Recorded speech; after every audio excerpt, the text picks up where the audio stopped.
Golden State Media Concepts bring you Book Review Podcast, a haven for bookworms of all ages and the widest genres, from mystery to memoirs, romance to comedy, fantasy to sci-fi. If you love to read, this is a podcast for you. It's the Golden State Media Concepts Book Review Podcast.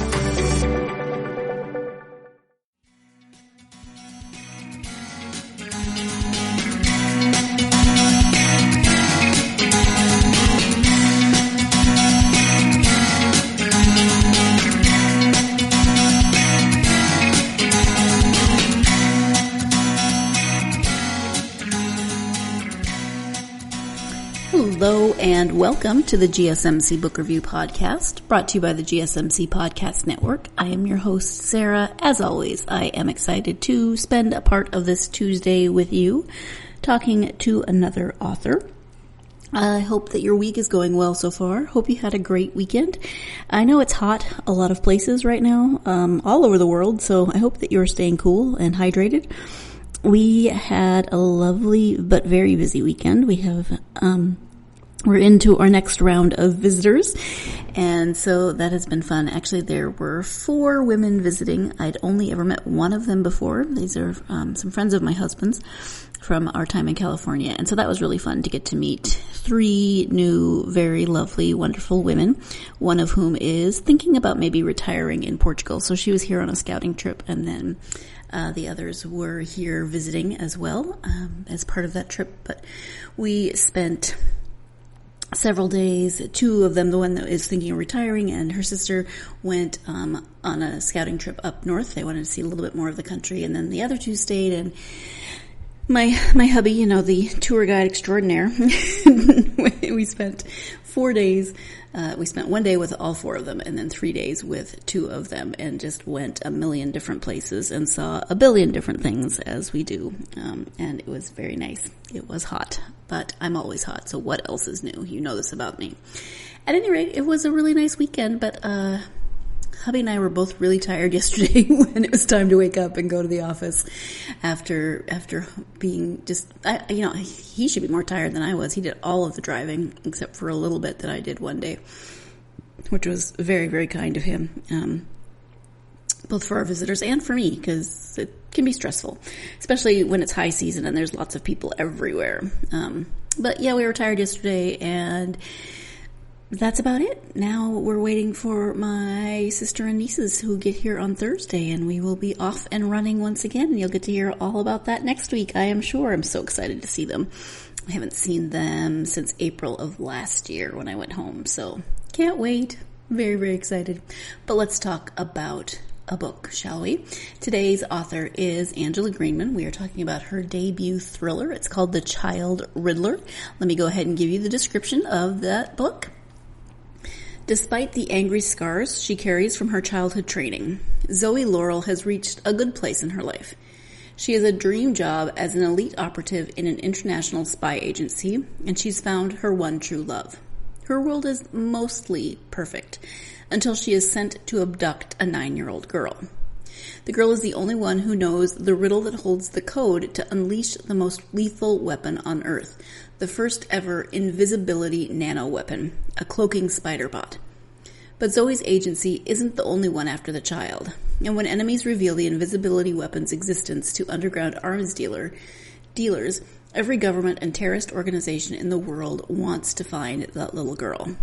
Zoe races to save not only the child she has grown to care about, but also herself. The agency prescribed pills, the ones that transform her into the icy killer she must become to survive, are beginning to threaten her engagement to the one person who brings her happiness. Can she protect the young girl and still protect the one thing she cares about more than anything else? And so again, that is the description of The Child Riddler. It is by Angela Greenman. It is her debut novel. It is, again, a thriller, as you can tell. We have a very strong, confident, competent female lead who doesn't take much from anyone, but she's at a turning point in her life where she has this dream job. She loves what she does. I mean, she's an assassin, which is a little strange when you think about it, that she loves what she does, but she does. She doesn't love that part of it, but she loves that she is working to make a difference in the world and helping to dismantle terrorist organizations in whatever small way she can. She's at a turning point, though, because it's very hard to be that person and also the person who is in love with someone else, who cares about someone else, who then has this child come into her life who she cares for. And now she has to figure out, can she do both? Can she love and care for these two people while still being the trained agent that she is, that it makes up so much of her identity? So you've got a lot of relationship, you've got a lot of action. It is very action-packed, and just some beautiful descriptions of different places in Europe that Angela talks about in the interview. So if this is your cup of tea, if thrillers are one of the things that you love to read, then you're definitely going to want to sit back and enjoy this interview. Again, the author is Angela Greenman. The book is The Child Riddler. Hi, Angela. Welcome to the podcast. Oh, Sarah, thank you. I'm so happy to be here. I'm really happy to have you here, and we are going to talk about your new thriller, The Child Riddler. But before we talk about the book, if you wouldn't mind just sharing a little bit about yourself so my listeners can maybe get to know you a bit, that would be great. Okay. Well, I actually had to answer the question, who am I? For Shepherd.com. I don't know if you're familiar with it, but it's a fairly new online book discovery site developed by Ben Fox. And it's really a wonderful site. It's where authors share 5 of their favorite books around a topic, theme, or mood. Okay, you said Shepherd.com? Right. Oh, I'm going to look into that. Yeah, it's very easy to find books and read about authors. He's done a wonderful job in trying to make it easy.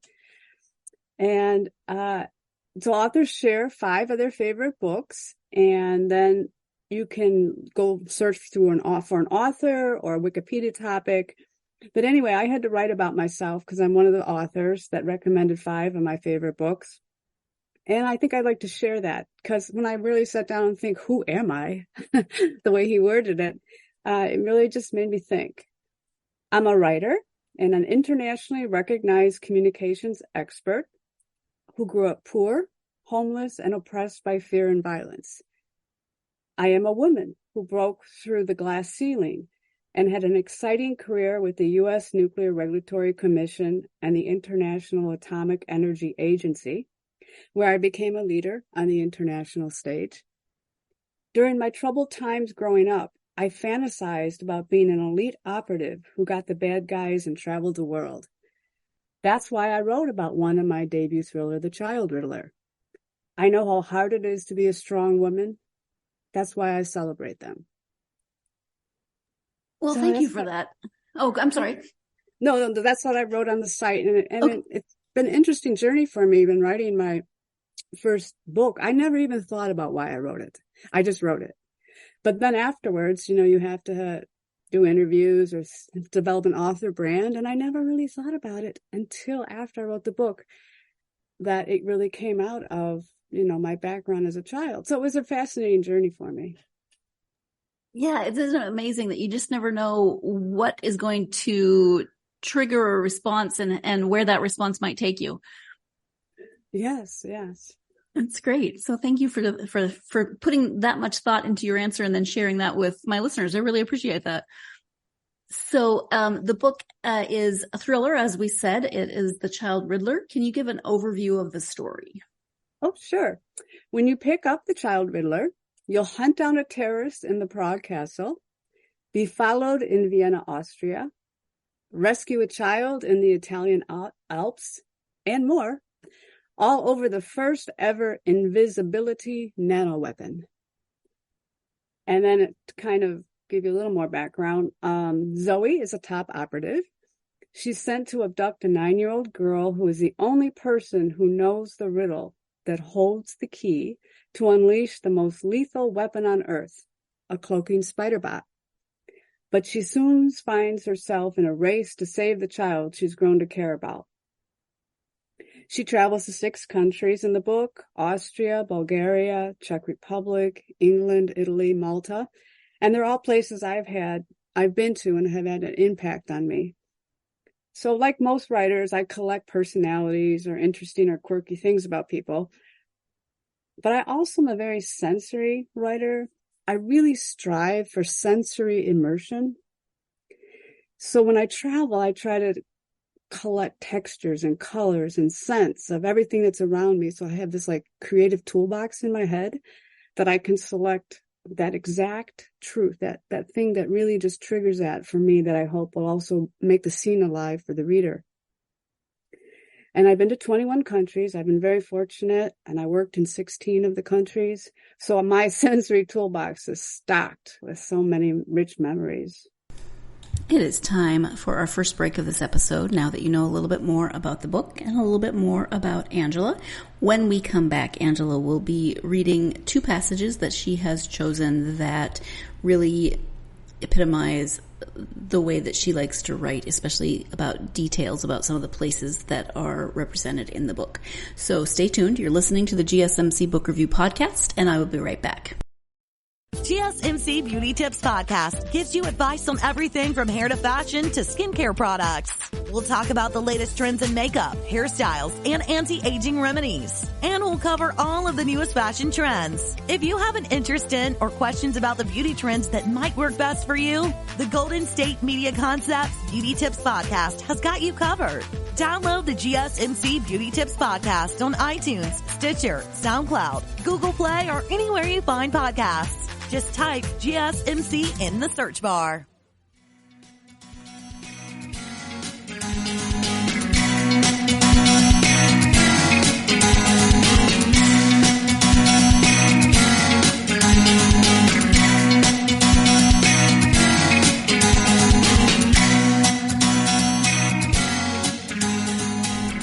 Welcome back to the GSMC Book Review Podcast and my interview with author Angela Greenman.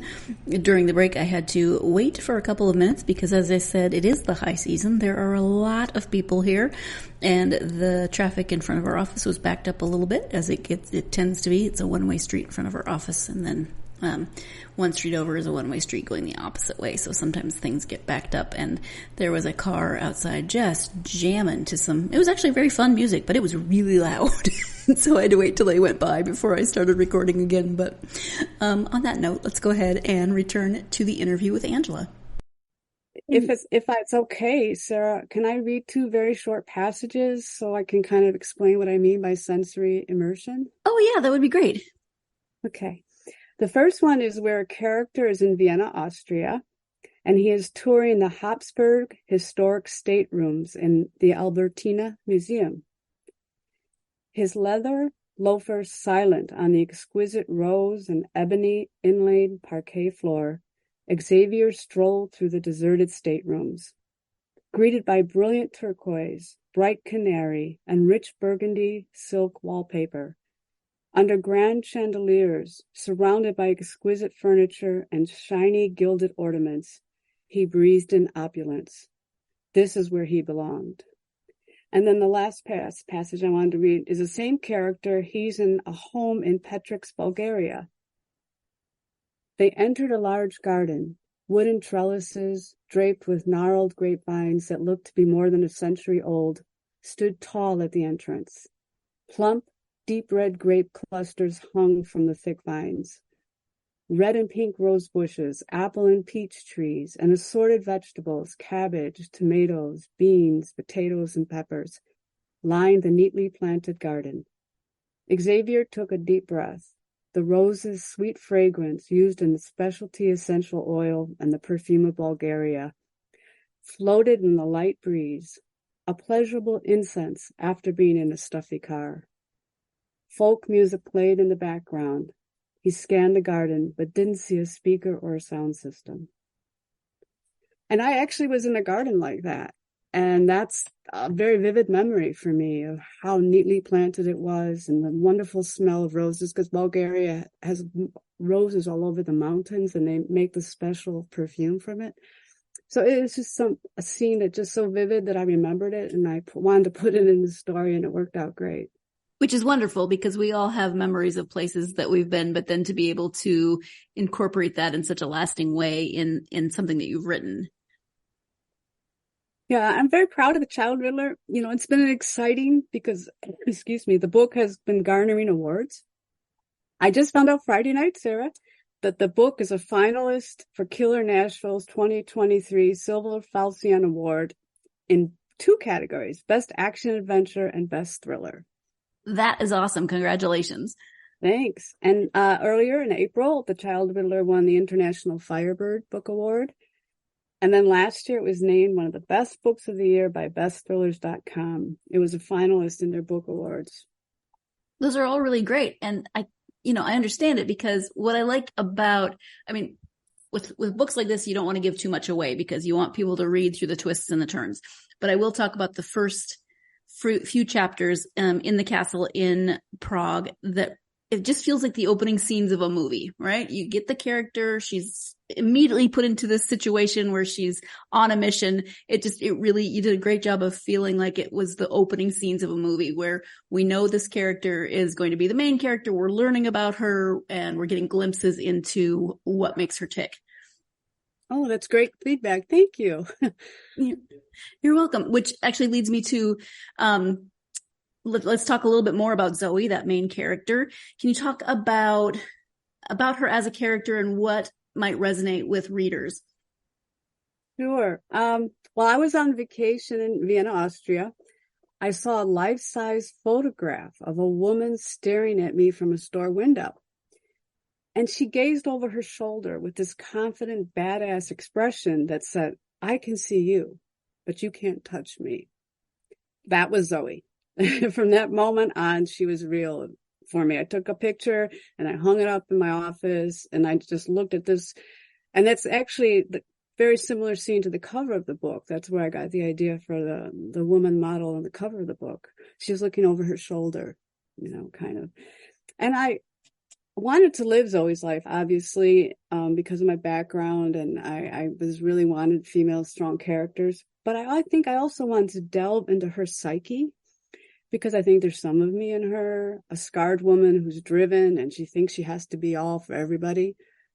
But I really hope the readers, in addition to having a sensory and, a fun globetrotting adventure with her, can see her emotional journey, her desire to heal herself so that she can give to those she loves. Yeah, because she is badass, but she definitely is not in any way perfect. She has flaws. She has demons. She has a lot that's going on that she's got to work through in order to get anything accomplished in the book. Right, exactly. You mentioned the image that you saw that inspired Zoe. What was your initial inspiration for the story itself? Oh, that's a deep question. And it's kind of twofold for me. As I mentioned, one of the factors that drove me was my troubled childhood, teen years. And those years I had poverty, homelessness, domestic violence. And the idea came from my fantasy as a teenager about wanting to be a female James Bond. I wanted to be somebody who could get the bad guys and travel.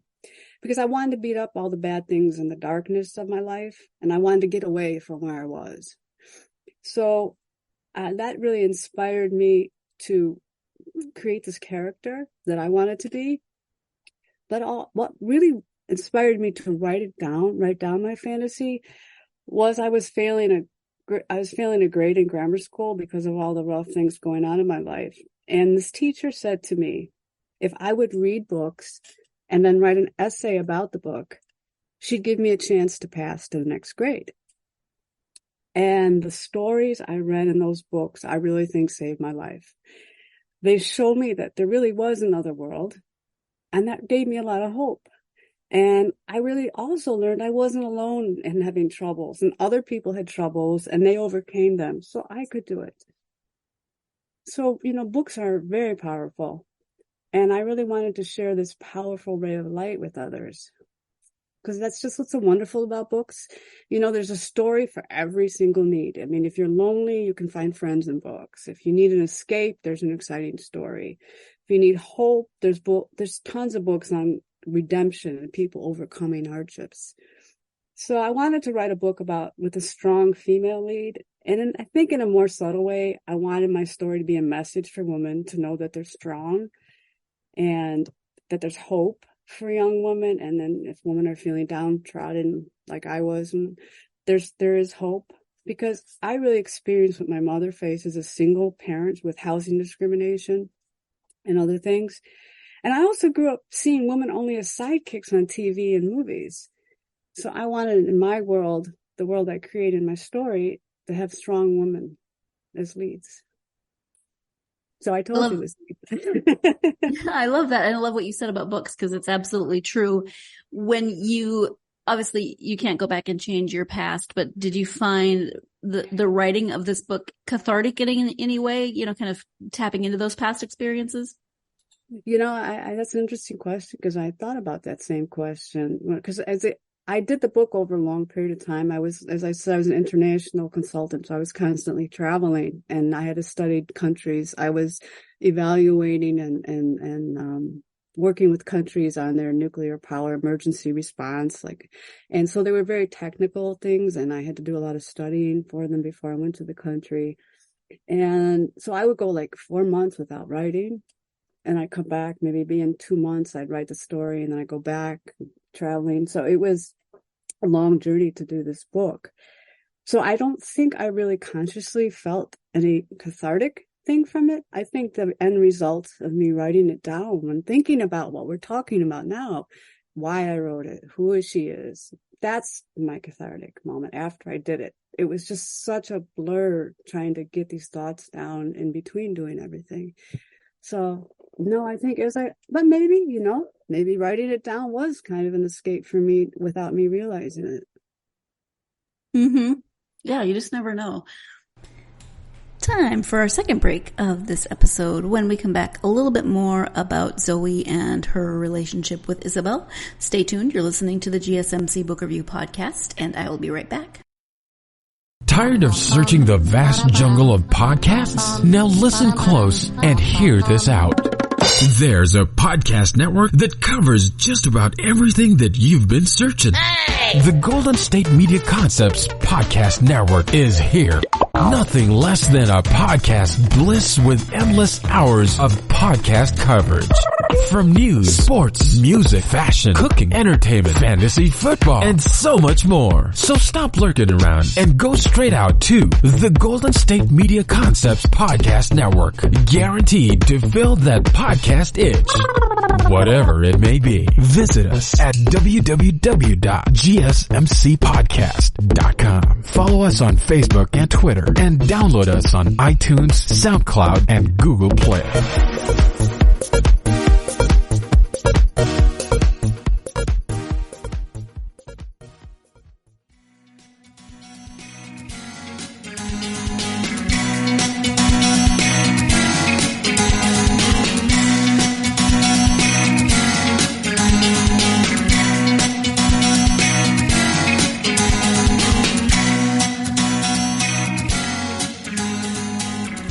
Welcome back to the GSMC Book Review Podcast. As I'm sure you know by now, I'm speaking with author Angela Green about her debut thriller, The Child Riddler. Let's go ahead and return to that interview. Back to Zoe. She is that badass assassin. She's got her demons. She is also gay. She's a lesbian. So while that's not noteworthy in itself necessarily, it is in terms of representation, because we don't always get to see the characters that we want to see in books. Did you set out to write her that way, or did she kind of tell you as you were writing, hey, I have a partner in this book and that partner is Isabel? No, it was just who she was. And that's always who she was. And I think maybe subconsciously, and I thought about this question too as I was thinking about the book. I set out to write a thriller, and I wanted her to be a strong, badass woman, and I wanted a woman to be the lead. Those are my criteria in really writing it. And I think I've always seen, like I said, women always were the sidekicks, and the man was always doing it. And there's so millions of books about, men leads and the story. And I thought, well, if I had her in a relationship with a man, and she's an alpha, because my character has to be an alpha, there's a whole nother story on dynamics between a man and a woman in a relationship when there's two alphas. And that I was kind of afraid I would get lost in that kind of power dynamic in their relationship. And it was just maybe not easier, but it just seemed to flow better that she was in a lesbian relationship. It just seemed more equal to me without it really stealing the show. I don't know. I think that's probably why. Mm-hmm. Yeah. And I don't think I've never really articulated it till now. So really, I've been thinking about it. All right. Well, sorry to make you think on the spot. No, it's a great question though. Yeah, I think it's good that she has that relationship that's very grounding for her, because she is in a male dominated world, and a lot of the antagonists in the book are male, and there's some relationships with males that are evolving and kind of fraught. And again, I don't want to give a lot away. So you kind of had this idea of Zoe. How about character development in general? Do you have a really good idea of your characters before you start writing, or do they evolve as you write, or a combination thereof? I did extensive character development in Zoe. I actually charted out her whole life. I mean, it was the first book I wrote, and I didn't really know. I should have plotted it out, and I didn't. So I kind of started with her because I knew I had to write a story about her. And I really didn't have any other goal other than that. So I wrote pages and pages of bullets on her personality, why she is the way she is. And I actually wrote almost a novel-length story about her growing up and her experiences at her youth assassin school. And which now I may use that for a prequel. So as I mentioned before, I collect personalities and quirky things. And I think also the book's world building came from these opportunities I had in my professional career, where I got to meet other cultures and meet remarkable people. I met so many amazing people traveling, and I learned how culture has a hand in shaping people. And I believe really from my international experiences, no matter where you live on the planet, we all share the same human foundation. We want to protect our family. We want good health from people that we love and ourselves. We love our pets. We enjoy sports. We want success in our professions. But I think what makes us varied and different is related to governmental politics and culture. And I think politics often forms out of the culture, in the sense it's a style of thinking and therefore your way of living in many countries. And so politics is pretty clear cut, but culture is so multidimensional. It's not only religion and traditions, but it's interpersonal relations, how we relate to one another. So in some countries, it's as deep as centuries, but in the U.S., over generations. And there's areas like, there's Northerners, Southerners, the Midwest. But I think part of character development is having a questioning mindset. And I definitely do have that. I'm curious to know why people make the decisions they do or why they do something. And I think the answer is often found in the culture. So it's like being a psychic detective. What drives people? What will they want from life? I like to know these things about my characters before I start to write the book. But I do stop and think in each scene they're in, why would they do this? And I think, growing up in Chicago, where I was surrounded by diversity, had a major impact on my desire to create vivid characters, which is a multidimensional people. Chicago had a lot of neighborhood ethnic festivals at the time I grew up, and I went to them. So I had a kaleidoscope world of different people and cultures. My friends were African American, Jewish, Muslim, gay. We did things together. We went places together. And I shared in their pain of discrimination that they went through, but I also celebrated the joyous celebrations. And so despite my dark days in Chicago, the one thing in my light, the bright light of my youth, was these experiences with these friends and the sights and smells of the colorful outfits at the festivals. So I think it's a diversity of people and cultures, Sarah, that really makes life fascinating. And I try to remember my Chicago friends when I'm writing characters. I try to bring in all these textures that people have. So I think that's the only way I can write. I can't write, people thinking the same, doing the same. It's the complexity of us that makes us fascinating. So a great book to read about character development, I have to say, is The Art of Character by David Corbett. Have you heard of that book? I have heard of it. I have not read it. It's a great book. It covers the questions you need to think about as a writer when you want to develop a character or the supporting characters. And it has wonderful excerpts from novels where you can learn about them. Oh, it's such a great book. It's a great book for character development. Well, what I'm enjoying hearing from you as I'm listening to you answer the questions is just you seem to absorb all of the details around you, whether that's people or the town you happen to be in, or the little details of the grapes, like you were reading in the scene. I just feel like you absorb it and then it comes out in these vivid sketches in the book. Oh, that's great. So, how about research? Obviously, you've traveled a lot, so you've been to different places, but did you do any specific research for the book? I would imagine technology and various things around the technology that the terrorists are all trying to get a hold of. What kinds of research did you do? Oh, yes. Even though it's fun to write all these sensory and emotional constructs in your writing, you can't escape the dog work of technical research. Definitely. I did a lot of research. The Child Riddle, I think, could be considered a techno thriller. I really do think it fit in that category. And when I had to sit down and think, okay, what's the most lethal weapon on earth? It took a lot of research. I'm fascinated by the future of the technology of warfare. Mm-hmm. So I chose a cloaking spider bot. And the bot was like a MacGuffin, where it was an object or an object that something propels the action forward, but it's not really important.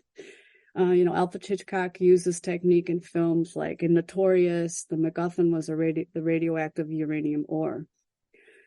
So I figured an invisibility weapon would be something that global military powers and spy agencies would want to get their hands on, thus creating action for the story.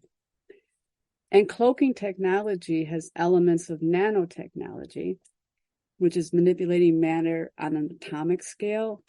And nanotechnology really appears to be the future of warfare. And if you think about it, the smaller it is, the more portable it is, the easier it is to hide it. And what's invisible is terrifying. So I really spent a lot of time researching on that, and I did internet searches, but I had a lot of background because I did work for the U.S. Regulatory Commission, Nuclear Regulatory Commission, and International Atomic Energy Agency. And so I kind of knew technical places to look technically for it. But yeah, I think it took probably 50% of my time crafting the book and the research. Time for a final break of this episode, but keep that last answer in mind as we go into that break, because when we come back, Angela will be talking a little bit about what draws her to writing within the genre of thriller, and so she's going to reference some of what she just talked about. Stay tuned. You're listening to the GSMC Book Review Podcast, and I'll be right back. Still on the search of that one true love? On the limbo in this crazy world of dating, marriage, relationships? Well, listen to the Golden State Media Concepts Relationship Podcast, your one-stop podcast for everything about relationships.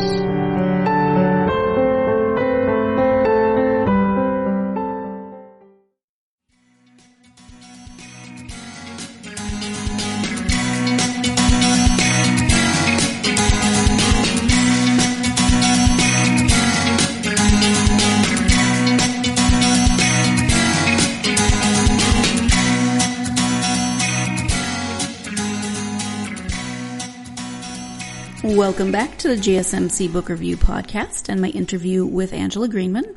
Did you keep that last segment in mind when Angela was talking about some of the research that she's done and how some of the technical aspects of the job that she has been in for a long time went into writing some of the book and the story?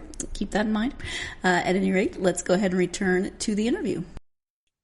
What do you think about this genre of the thriller genre? What about that genre draws you to write within it? Everything we just talked about. The suspense. There's always a question that needs to be answered. Lee Child talked about that in the interview I read, how questions drive suspense. And part of the suspense is uncovering the layers of a person, or, diving into their psyche, figuring out their backstory. And so it goes with my questioning mindset. So it's just a kind of a natural fit for me. Makes sense. You mentioned all the character development that went into Zoe could lead to a prequel. Are you thinking of writing within this world again? Yes, I had such a positive response that from people. So I do have more Zoe stories. So I'm working right now on a sequel, but I'm writing it so it can really stand alone. You wouldn't have had to read the Child Riddler first, but that's what I'm working on right now. How about you in terms of writing for publication and deciding that you were actually going to sit down and write that story that maybe had been in your head for a while? Is it something you've always wanted to do? Did you come to that decision later in life? How did that journey work for you? Well, I've always loved, ever since that grammar school experience when I learned about writing book essays, I knew I loved to write. And writing's always been part of me. I've written poetry, short stories, so I've not published them. But I think I'm certainly sure that's why I chose my college degree in communications, because you do a lot of writing, press releases, newsletters, speeches. But I didn't really have a set goal to write a novel. But finally, at one point in my life, I said, I have this story, and I told someone the story, and they said, "Oh, you should write it down. You should make it a book." I said, I will. In every little chance I get, I'll do it. Wonderful. From that experience, if somebody came to you and said, "I've been thinking about writing a book, but I don't know where to start," what would you tell them? Just start writing down your ideas for the book. And as you write, it'll develop further. The muse will start coming to you and giving you ideas. So once you sit down and actually start to put a word on a page, it's easy to think about doing it, but once you start writing it, you have to start thinking about it, and then you want to write the next line. So that I just sit down and do that pen to paper. When you take time to read for yourself, as opposed to researching for a book or something, just for your own personal enjoyment, what are your go-to authors and genres? I read thrillers, because I love thrillers, and I read mystery. I like also reading autobiographies and biographies. As we've talked about, I like to know what makes people do what they do. And I have many favorite authors. But because of my professional background, the most recent book I read was Girls of Atomic City, the untold story of women who helped win World War II, by Denise Kiernan, Kiernan. A colleague recommended me to read this, and it's just wonderfully written. It's about the women workers in Oak Ridge, Tennessee, one of the Manhattan Project's secret cities. I've been to Oak Ridge, so it was interesting to me also. And I'm really proud of the women. They were unsung heroines who were an intricate part of this top secret site. They were chemists, accountants, machine shop workers, chemical processing. And it was their strength and commitment that made them make the contributions they did under the dark cloud of secrecy and really some harsh substandard conditions. But they couldn't tell people what they did. They didn't know what other people did. They had no idea what the purpose of their job was. It was so top secret. But the author had such a flowing story that she bonded me to these women and these brave women. And I actually talk about that on the Shepherd site too. That's one of my favorite books. In terms of internet and social media, if you have a website, can you share that? And then any social media that people can find and maybe interact with you on? Yes, I have a website. It's my name, AngelaGreenman.com. And on my website has my links to social media. I'm on Twitter, Facebook, Instagram, TikTok, LinkedIn. So there's links to them. All right. Thank you so much. Angela, we've talked about a few different things today, but is there anything that we haven't covered that you were hoping to make sure you highlighted during our time together? It's been a great conversation. I really appreciate it. I just think one thing, will be helpful, I hope, for people is, for me, what helped me grow as a person is a single-minded, positive, forward-looking focus. I used to be a competitive archer, and as an archer, you can only look at and think about the bullseye in front of you. If you let your mind wander for even a second, your arrow is going to go astray. This mental state is how I freed myself from my childhood and how I became professionally successful by not letting the glass ceiling stop me. So no matter what your pursuit in life is, whether you want to be a writer, you want to be published or anything, just never give up. There's always a way around an obstacle. Thank you so much for that. And thank you for taking the time out of your day to talk to me about The Child Riddler and writing. I really appreciate it. I really appreciate having this chance to talk with you. It's been fun. Thank you once again to Angela for taking the time to speak to me about The Child Riddler and writing and some of her past experiences. She sounds like she's really had a very interesting life, doesn't she? I always have to stop myself when I speak to authors and they talk about their life before writing and those, the types of experiences or jobs that they've had, because I could take up an entire hour podcast asking follow-up questions. Well, what did you think of this place that you visited? Oh, that job sounds fascinating. Can you tell me more about it? And we would never talk about the book. And when you have book review in your podcast title, you probably should talk about books. But yeah, I have a million follow-up questions that maybe someday I will ask of Angela and of all the other authors. I just need to meet them all in person somehow. I don't know how that would ever happen, but someday in my made-up future, I will meet all the podcast authors that I talk, or all the authors that I talk to on the podcast, and ask them a million zillion questions, and they will probably think that I am a weird, stalkery kind of person. It's okay.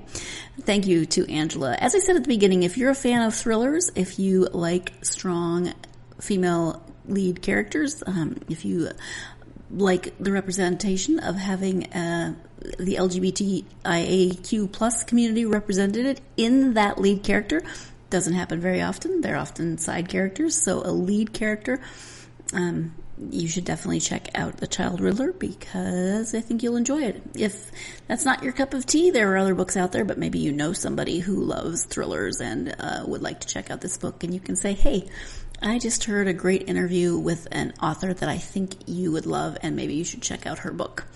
Always a good thing to recommend books to your fellow readers, right? Yeah. Which I always say, when I talk about social media, because I'm about to talk about social media, and I say, come find me on social media, recommend books to me. Tell me what I should read next. I don't have time to read every book in the world, but I love collecting titles to read.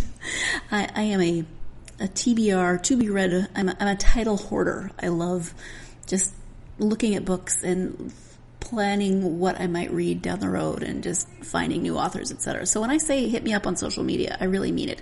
And if you don't know what the social media this podcast is on, that would be Facebook, TikTok, Instagram, and Twitter, which is now X.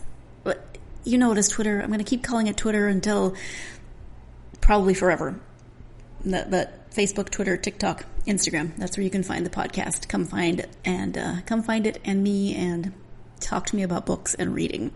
Also, if you are a fan of this podcast and you have been listening, you can really help me out by doing a couple of things. Make sure you are subscribed to whatever podcast platform you listen to this on. That way you'll always know when there are new episodes. You can also leave a review of the podcast on that platform. It can be written, it can be starred, whatever is available on that platform for you to do. It doesn't have to be complicated. One sentence is great. It helps to get the podcast out to more book lovers such as yourselves. And I thank you in advance should you feel moved to do any of what I just said.